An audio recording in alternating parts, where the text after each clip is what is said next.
This episode is brought to you by Shopify. Whether you're selling a little or a lot, Shopify helps you do your thing, however you cha-ching. From the launch your online shop stage, all the way to the we just hit 1 million orders stage. No matter what stage you're in, Shopify's there to help you grow.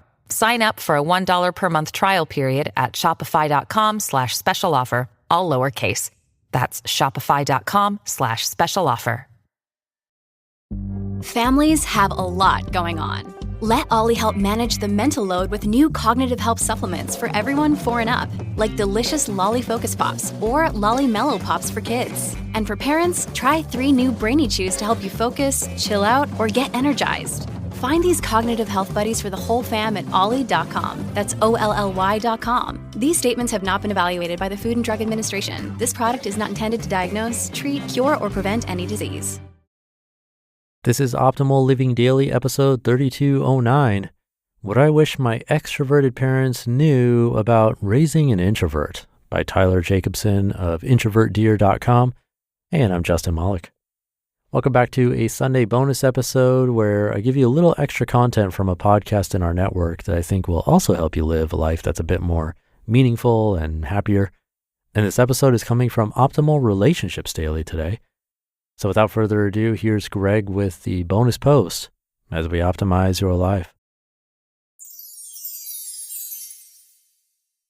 What I Wish My Extroverted Parents Knew About Raising an Introvert by Tyler Jacobson of introverted.com. When I was a teenager, I kept to myself.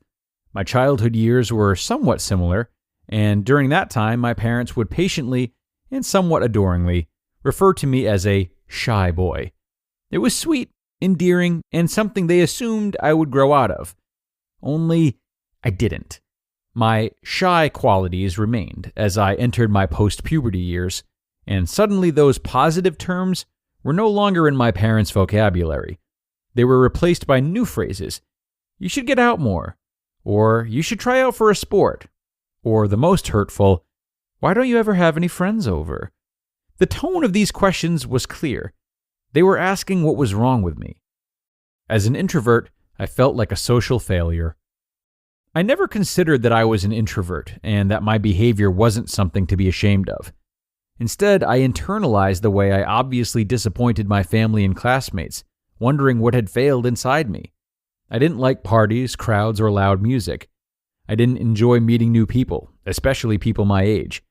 In school, I got along with people well enough and had several friends, but when the bell rang, I couldn't wait to be alone in my own space, away from the exhausting strain of being surrounded by people. Both my parents were social butterflies. Their existence was a constant stream of get-togethers, dinner invitations, and guests at all hours.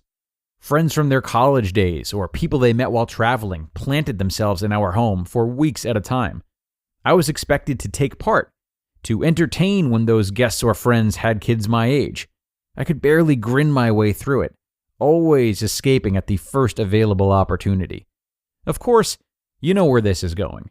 Nothing was wrong with me. Nothing had failed within me.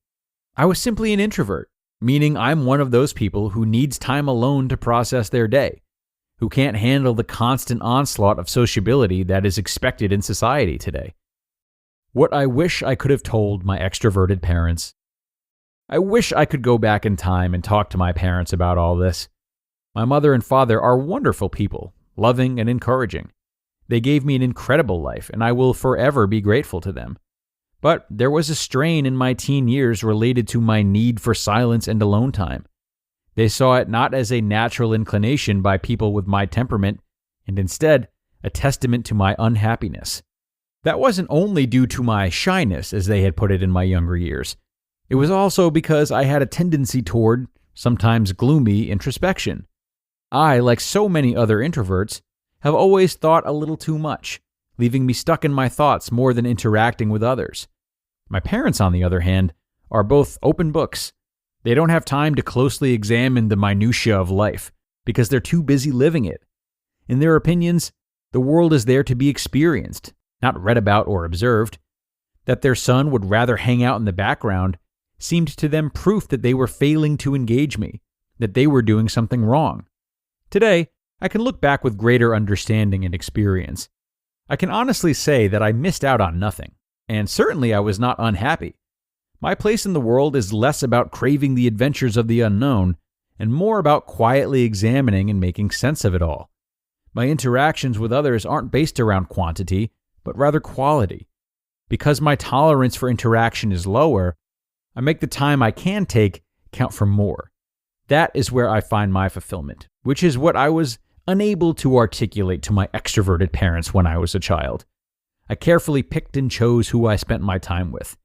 I cherished the moments I was in their presence. I watched the world around me, finding a quiet place within the bustle. Then later, I retreated into my own world to take it all in, remember it, and recover from the experience. When I finally started to recognize my introversion, I was able to find ways to cope with feeling overwhelmed. I also found more self-acceptance and peace, knowing there wasn't something wrong with me.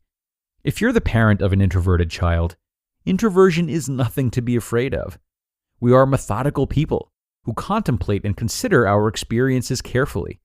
Allowing myself to unwind and settle back into my own skin made it possible for me to do it all over again the next day. Remember to allow your introverted child the same courtesy, and you'll see significant strides in their abilities to socialize and self-love.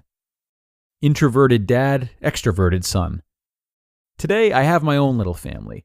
At least one of my children is showing signs of extroversion, like his grandparents. I'm happy that I was able to experience it from the other side.